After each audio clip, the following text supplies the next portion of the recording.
தமிழ்நாட்டின் அரசியல் களம் இன்று ஒரு மிகப்பெரிய திருப்பு முனையில நின்று கொண்டிருக்கிறது. இது ஒரு சாதாரண போட்டி இல்லைங்க. இது ஒரு சிந்தனை மாற்றத்தின் தொடக்கம். பல வருடங்களா திராவிட அரசியல் மாடல்ல ஓடிக்கொண்டிருந்த இந்த மாநிலத்துல முதல் முறையா ஒரு வேறுபட்ட குரல், ஒரு வேறுபட்ட அரசியல் திசை, ஒரு வேறுபட்ட அடையாளம் மிக தெளிவா எழுந்து நிற்குது. அந்த மாற்றத்தின் மையத்தில் இருப்பவர் தான் சீமான். அவர் மட்டும் இல்ல, அவர் உருவாக்கிய விவசாய சின்னம், அந்த சின்னம் தான் இப்போது ஒரு அரசியல் ஆயுதமா மாறி நிலத்துல வேரூன்றி மெதுவா ஒரு பெரும் அலையை உருவாக்கி கொண்டிருக்கு. ஒரு சின்னம் தேர்தல்ல வெல்லுமா அல்லது ஒரு சிந்தனை வெல்லுமா? இந்த கேள்விக்கான பதில் தான் இந்த 2026 தேர்தல்ல முழு அரசியல் கதையின் மையம். சீமான் அரசியலமைப்பு புரிந்து கொள்ள வேண்டும் என்றால் முதலில் அவர் எதிர்த்து நிற்கும் அமைப்பை புரிந்து கொள்ள வேண்டும். டிஎம்கே போன்ற கட்சிகள் பல சதாப்தங்களே வெல்ஃபேர் பாலிடிக், இலவசங்கள், பெரிய திட்டங்கள், சமூக நலத்திட்டங்கள் மூலமா வாக்குகளை பெற்றிருக்காங்க. நாங்க கொடுக்கிறோம், நீங்க வாங்கிக்கோங்க என்ற ஒரு அரசியல் கலாச்சாரம் தமிழகத்துல உருவாக்கி விட்டது.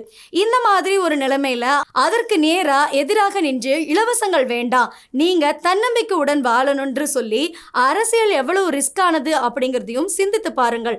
ஆனாலும் அதை தான் சீமான் தேர்வு செய்திருக்காரு.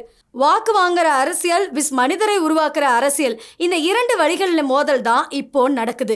சீமான் கேம்பெயினை நெருக்கமா பார்த்தா அது ஒரு எலெக்ஷன் கேம்பெயின் மாதிரி தெரியாது, அது ஒரு இயக்கம் மாதிரி தெரியும். பெரிய ஸ்டேஜ், பெரிய கட் அவுட், பெரிய விளம்பரங்கள் இவை இல்லாம அவர் எடுத்துக்கொண்ட வழி என்னன்னா, மக்கள் இருக்கும் இடத்திற்கே போவது, வீடு வீடா செல்வது, உள்ளூர் பிரச்சனைகளை நேரடியா கேட்பது. அவருடைய பேச்சு ஸ்டைல் கூட ஸ்கிரிப்டடே இல்லை, ரா, எமோஷனலா, நேரடியா. அந்த ஆத்தன்டிஸ் தான் அவரை மற்றவர்கிட்ட இருந்து வேறுபடுத்தி காட்டுது. டிஎம்கே கேம்பெயின் ஒரு பெரிய அமைப்பு, பூத் லெவல் வரைக்குமே சென்று ஓட்டர்ஸை ஆர்கனைஸ் பண்ணும் ஒரு மிஷினரி.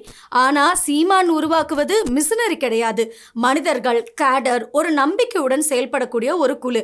இந்த வித்தியாசம் தான் லாங் டேர்மில் பெரிய இம்பேக்ட் கொடுக்க போகுது. ஒரு கட்சி ஓட்ஸ் வாங்கலாம், ஆனால் ஒரு இயக்கம் மனசை வாங்கும். விவசாய சின்னம் பற்றி பேசும்போது அது ஒரு எலெக்ஷன் சிம்பிள்னு மட்டும் பார்த்தா அது மிகப்பெரிய தவறு. அது ஒரு பிலோசபி, அதாவது ஒரு நிலைமையை மாற்றும் எண்ணம். தமிழ்நாட்டில் விவசாயம் மெதுவாக பின்தள்ளப்பட்ட ஒரு செக்டர். நகர வளர்ச்சி, ஐடி, இன்ஃப்ராஸ்ட்ரக்சர் இவை எல்லாமே முன்னேறிய போதும் நிலமும் விவசாயமும் பின்தங்கிவிட்டது. இந்த கேப்பை தான் சீமான் அடையாளமாக எடுத்துக்கொண்டார். அவர் சொல்லும் மெசேஜ் சிம்பிள்: இந்த மண்ணை காப்பாற்றணும், இந்த விவசாயியை காப்பாற்றணும். இது ஒரு எமோஷனல் கனெக்ட் மட்டும் இல்லை, இது ஒரு சர்வையல் இஷ்யூ.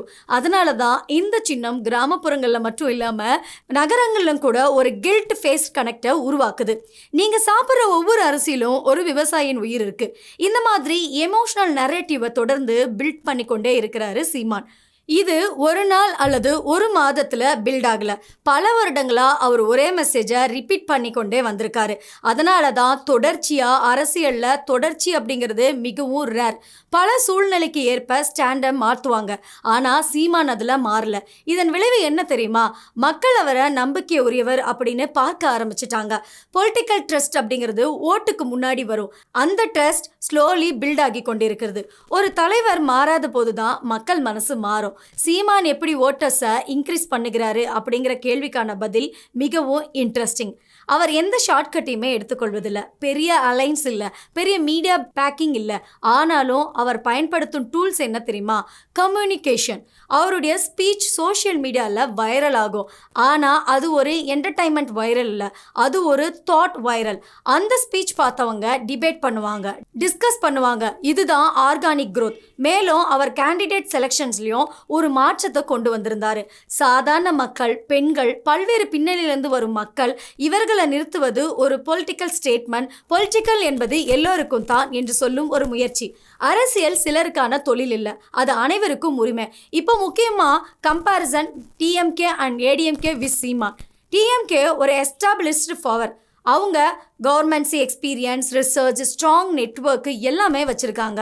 ஷார்ட் டேர்மில் அவங்க மிகவும் ஸ்ட்ராங். ஆனால் சீமான் உருவாக்குவது லாங் டேர்ம் பொலிட்டிக்கல் ஸ்பேஸ், ஒரு புதிய ஓட் பேங்க். இது எப்படி வேலை செய்யுது அப்படின்னா, முதல்ல 5% ஓட் ஷேர், அதுக்கப்புறம் 8%, அதுக்கப்புறம் 12%. இது ஸ்லோ க்ரோத் ஆனால் ஸ்டேபிள் க்ரோத். இந்த மாதிரி க்ரோத் தான் ஒரு நாளில் பவர் ஷிஃப்ட் ஆகும் நிலைக்கு கொண்டு செல்லும். மெதுவாக வளர்ந்த மரம் தான் புயலை தாங்கும். சீமான் டிஎம்கே ஏடிஎம்கேவை நேரடியாக தாக்கும் போது கூட அவர் ஒரு ஸ்ட்ராட்டஜியோடு தான் இருக்கும். டயானிக் political, corruption allegation, law and order இஷ்யூஸ்னு இது எல்லாத்தையும் அவர் தொடர்ந்து ஹைலைட் பண்ணுவார். இதன் மூலம் அவர் என்ன செய்கிறார் அப்படின்னா எக்ஸிக்டிங் ஓட்டர்ஸை மனசில் டவுட்டை கிரியேட் பண்ணுறாரு. பொலிட்டிக்கலில் டவுட் அப்படிங்கிறது ரொம்ப டேஞ்சரஸ். ஒரு ஓட்டருக்கு டவுட் அடைஞ்சாங்க அப்படின்னா அவங்க ஆல்டர்னேட்டிவை தேடுவாங்க. அந்த ஆல்டர்னேட்டிவாக தான் சீமான் தன்னை பொசிஷன் பண்ணி கொண்டிருக்கிறார். சந்தேகம்தான் மாற்றத்தின் முதல் படி. இப்போ இந்த முழு அரசியல் போராட்டத்தை ஒரு வரியில சொல்லணும்னா இது free pipes which futures and battle. ஒரு பக்கம் உடனடி நன்மை, மற்றொரு பக்கம் நீண்ட கால மாற்றம். மக்கள் எந்த வழியை தேர்வு செய்வார்கள் அப்படிங்கிறது தான் தேர்தல் முடிவை தீர்மானிக்கும். ஆனா ஒரு விஷயம் உறுதி, சீமான் உருவாக்கும் இந்த அரசியல் அலை உடனே வெல்லாமல் இருந்தாலும் அது நிச்சயம் நிலத்துல வேரூன்றி வளர்ந்து கொண்டே தான் இருக்கும். விசில் சத்தம் உடனே கேட்கும், ஆனா விவசாய விதை மெதுவா முளைக்கும். ஒரு நாள் அந்த விதை மரமாகி நிழல் கொடுக்கும். இது ஒரு தேர்தல் கதை இல்லை, இது தலைமுறை மாற்றத்திற்கான தொடக்கம். இன்று ஒரு ஓட், நாளை ஒரு ரிவாலுவேஷன். அந்த ரிவாலுவேஷன் விதைக்கிறவர் தான் சீமான்.